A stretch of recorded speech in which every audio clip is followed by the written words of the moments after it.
Good afternoon. Thanks for joining us across the fence. I'm Fran Stoddard. Vermont high school students have a variety of options when it comes to learning about our state's agricultural heritage.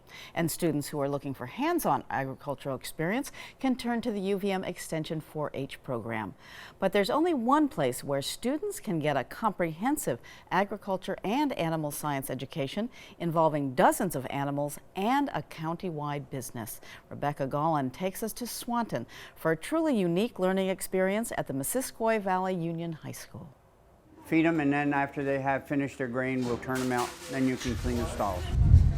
Before I took this class, if you would have asked me, or it made me think of a cow, I would have just thought of a black and white cow, and but now I've learned about, I knew there were other kinds, but now I've learned about different ones. Isaiah Luton is in his first year of animal science at Missisquoi Valley Union High School.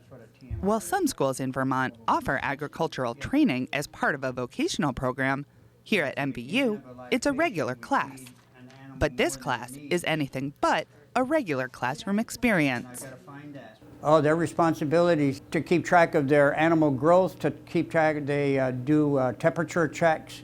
If their animal has fever, they have to determine what they're going to give it for vaccination. They do that themselves. They do the injections. My first year of animal science, I had goats, and we had a milking goat named Misty, and my responsibility was to milk her, make sure her stall was clean, grained, and had water and everything like that. And then my second year, it was goats and the swan. The students work with a specific animal as their project and are responsible for part or all of the animal's care. That might be one of the 2 steers and several hogs they raise for meat each year.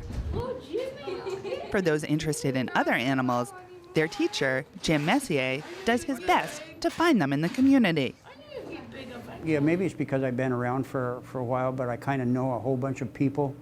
And quite often if I want something and I call somebody up, could you do this? Most of the time, somebody will.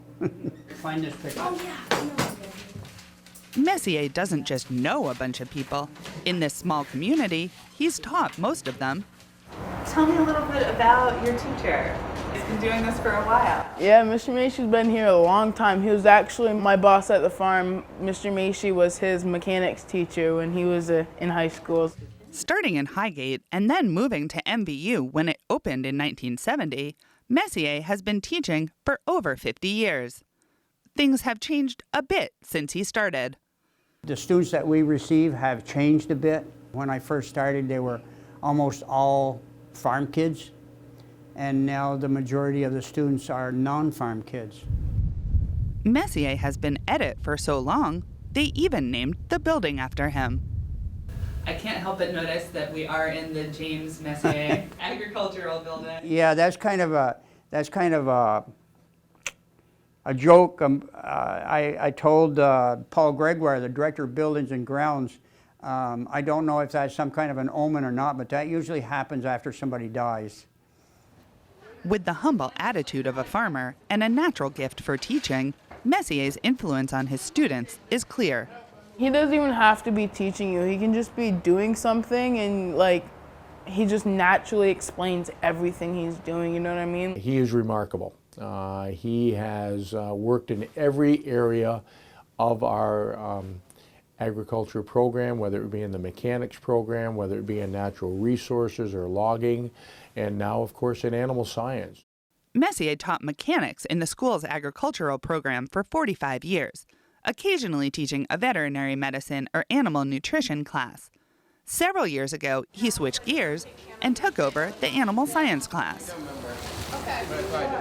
For some students, taking the class can be life-changing.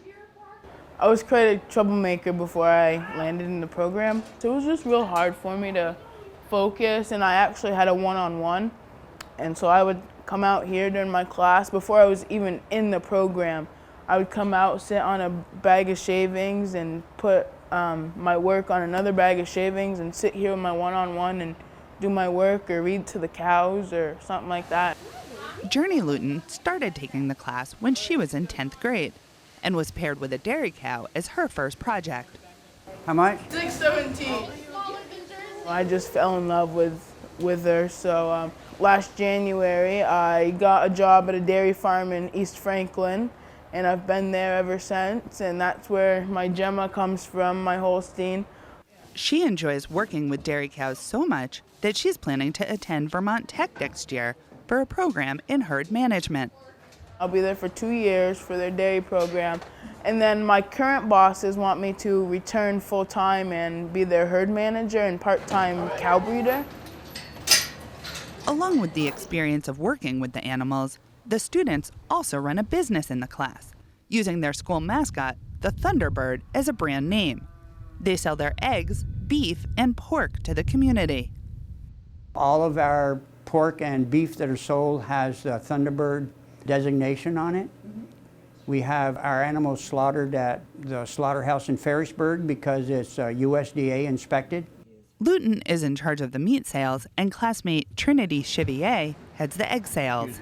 So we collect the eggs every morning, and Mr. Macy's wife collects them at night, and we wash them and we grade them and we sell them to the community and people at school, and that helps go towards like equipment that we need in the barn and field trips. The lunch program, the Abbey, is a big sponsor. They buy a lot of our ground beef for their stuff for lunch, so that's really cool that we can have lunch come from the barn over here. You know, that's really cool to me.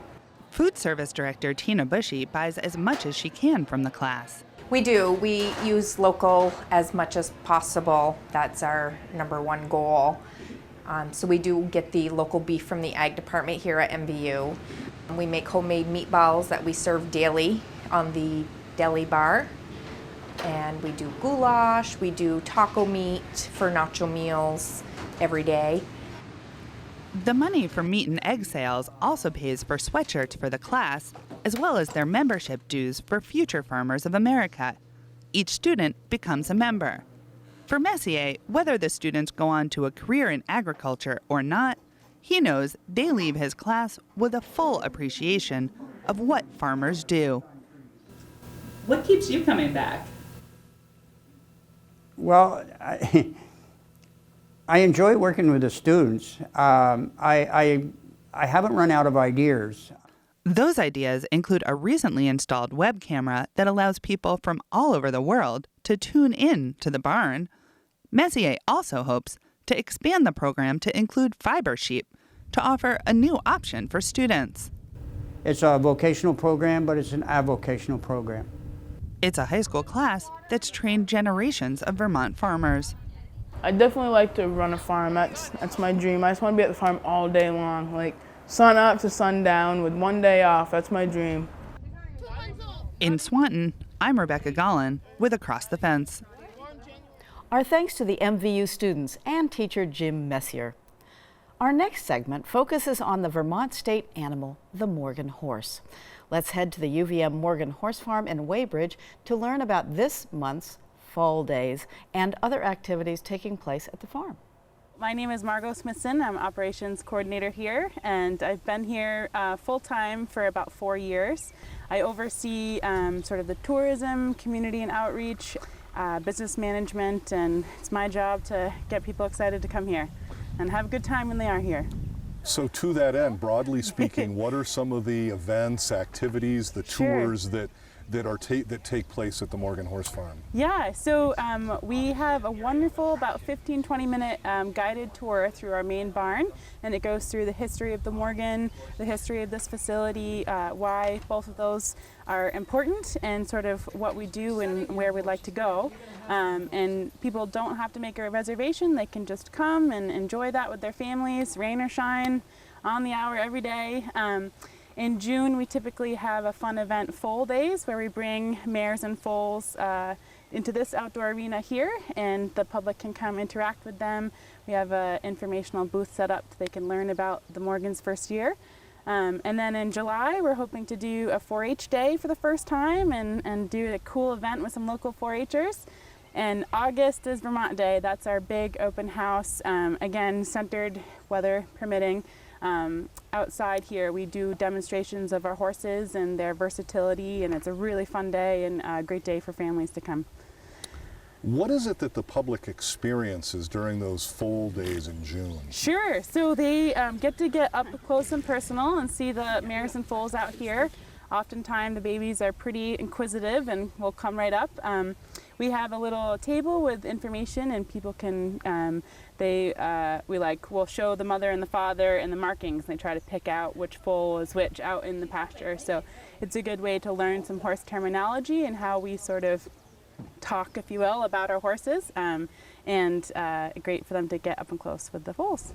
And there's also this opportunity to learn about the rich history, not only of the Morgans, but the Morgan in Vermont. This is, after all, the state animal. Yes, it is. Yep. So the Morgan was integral to the development of the state and to the development of early America. So they played a huge role in that sense, and we do a great job here of letting people learn some of that history and experience it firsthand.